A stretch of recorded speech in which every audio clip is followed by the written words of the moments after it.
हिरासत में आरोपियों को जो लिया गया है, आज उनकी रिमांड खत्म हो रही है। पुलिस आज आरोपियों को कोर्ट में पेश करेगी। नागपुर हिंसा मामले से जुड़ी हुई बड़ी अपडेट आपको बता रहे हैं। इस संदर्भ में जितने आरोपियों को हिरासत में लिया गया है, आज उनकी रिमांड की अवधि खत्म हो रही है। आज इन आरोपियों को पुलिस कोर्ट में पेश करेगी। रिमांड अवधि बढ़ाने की मांग पुलिस द्वारा की जा सकती है। पुलिस सीसीटीवी फुटेज से संदिग्धों की पहचान करने में लगी हुई है। तो जैसा कि आपको ज्ञात है, नागपुर में जबरदस्त हिंसा बीते दिनों हुई और इस संदर्भ में जितने लोगों की गिरफ्तारी की गई है, जितने लोगों को हिरासत में लिया गया, आज उनकी हिरासत की अवधि खत्म हो रही है। एक बार फिर से पुलिस द्वारा रिमांड की अपील की जाएगी कोर्ट से। कुछ लोगों को अभी सीसीटीवी फुटेज की मदद से पहचानने की कोशिश की जा रही है और इन आरोपियों की मदद से उनकी शिनाख्त की जाएगी। लिहाजा कोर्ट से अपील पुलिस की यही रहेगी कि इन लोगों के रिमांड की अवधि बढ़ाई जाए ताकि इनकी मदद से अन्य आरोपियों को पकड़ा जा सके। हम बात नागपुर हिंसा से जुड़ी हुई अपडेट की कर रहे हैं। आज आरोपियों को हिरासत की अवधि खत्म होने के बाद कोर्ट में पेश किया जाएगा।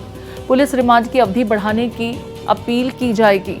सीसीटीवी फुटेज की मदद से पुलिस संदिग्धों की पहचान करने में लगी हुई है। इन आरोपियों की मदद से जो बचे हुए एक्यूज्ड हैं, उनकी धरपकड़ के लिए प्रयासरत है पुलिस। ऐसे में कोर्ट से अपील की जाएगी कि सीसीटीवी फुटेज और इन लोगों की मदद से जो बचे हुए एक्यूज्ड हैं, उन्हें धरपकड़ की जा सके। ऐसे में इनकी रिमांड की अवधि बढ़ाई जाए। हम बात नागपुर हिंसा की कर रहे हैं, जहां पर इन्वेस्टिगेशन के दरमियान कई महत्वपूर्ण पहलू भी सामने आए कि किस तरीके से जानबूझकर हिंसा बढ़ाने की कोशिश की गई, माहौल तनावपूर्ण करने के प्रयास किए गए। कुछ चेहरों को आइडेंटिफाई किया गया है सीसीटीवी फुटेज की मदद से। आज जिनकी रिमांड की अवधि खत्म हो रही है, उन्हें कोर्ट में पेश किया जाएगा। अभिषेक हमारे साथ जुड़ गए हैं। अभिषेक, कुल कितने ऐसे एक्यूज्ड हैं जिनकी आज रिमांड की अवधि खत्म हो रही है, जिन्हें कोर्ट में पेश किया जाना है, और पुलिस क्या कह रही है? जो बचे हुए संदिग्ध हैं, उन्हें कब तक पकड़ा जा सकेगा? देखिए, अभी जो लोग पकड़े गए हैं उनकी जो संख्या है वो 100 के पार चली गई है और देर रात में कई और गिरफ्तारियां हुई है, जिसके बाद 100 के पार पूरे आरोपियों की संख्या पहुंच गई है। आज कुल 30-40 आरोपी जो पहले लॉट में पकड़े गए थे, जिन्हें कोर्ट में पेश किया गया था, उनकी आज रिमांड खत्म हो रही है। तो 21 को यानी आज के दिन उनकी रिमांड फिर से बढ़ाने के लिए पुलिस कोर्ट को कन्विंस करेगी, अपने दावे पेश करेगी कि आखिर क्यों रिमांड और मिलनी चाहिए, ताकि इन्वेस्टिगेशन आगे बढ़ाई जा सके। क्योंकि इसमें 1250 आरोपी हैं, तो मैक्सिमम लोगों को कैसे पकड़ा जाए, इस पर आज कोर्ट को कन्विंस करेगी पुलिस। दूसरी महत्वपूर्ण चीज़ ये है कि रात में और FIR रजिस्टर हुई। टोटल 12 FIR इस दंगे से जुड़े मामलों में रजिस्टर हुई है, जिसमें 4 वो सोशल मीडिया में जिस तरीके से फेक मैसेजेस फैलाए गए और लोगों को ये कहा गया कि और हिंसा करें, और जो हिंसा हुई थी खास करके शिवाजी चौक में या चिटनीस चौक में, उसका महिमा मंडन किया गया और कहा गया इसी तरीके की आगे भी हिंसा होती रहनी चाहिए। तो ऐसे में करीब 15 लोगों के खिलाफ देशद्रोह का मुकदमा दर्ज हुआ है। उनके ऊपर NSA लगाया गया है ताकि नेशनल सिक्योरिटी और इंटीग्रिटी से जिसने समझौता किया है। तीसरी महत्वपूर्ण चीज आज होगी कि बांग्लादेश एंगल जो कहा जा रहा है, आज पुलिस उस पर भी काम करेगी और कोर्ट को बताएगी कि बांग्लादेश का जो एंगल आ रहा है, क्या उसमें सच्चाई है क्या।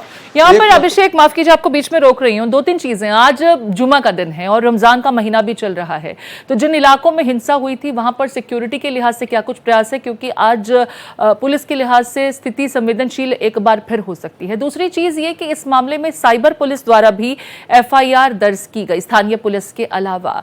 क्या ऐसा लगता है कि बाहर से भी कुछ लोग जानबूझकर यहाँ पर हिंसा बढ़ाने के लिए, हिंसात्मक माहौल बनाने के लिए प्रयासरत थे और उसी संदर्भ में साइबर पुलिस की इन्वेस्टिगेशन आगे बढ़ रही है? इसके बारे में जानकारी चाहेंगे।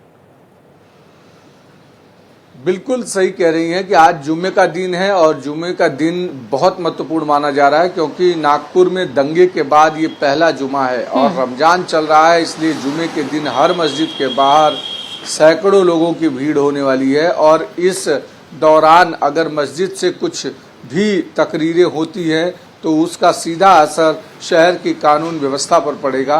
इसलिए देर रात मुंबई के माफ कीजिएगा नागपुर के पुलिस कमिश्नर रविंद्र सिंगर ने सभी लोगों के साथ बैठक की है और बैठक करने के बाद सभी अधिकारियों को निर्देशित किया है कि उनके इलाके में जितनी भी छोटी बड़ी मस्जिदें हैं सब पर निगरानी रखी जाए, सब पर पहरे रखे जाए ताकि कोई भी वहां से वाकया ना ऐसा घटे जिसका शहर पर असर पड़े।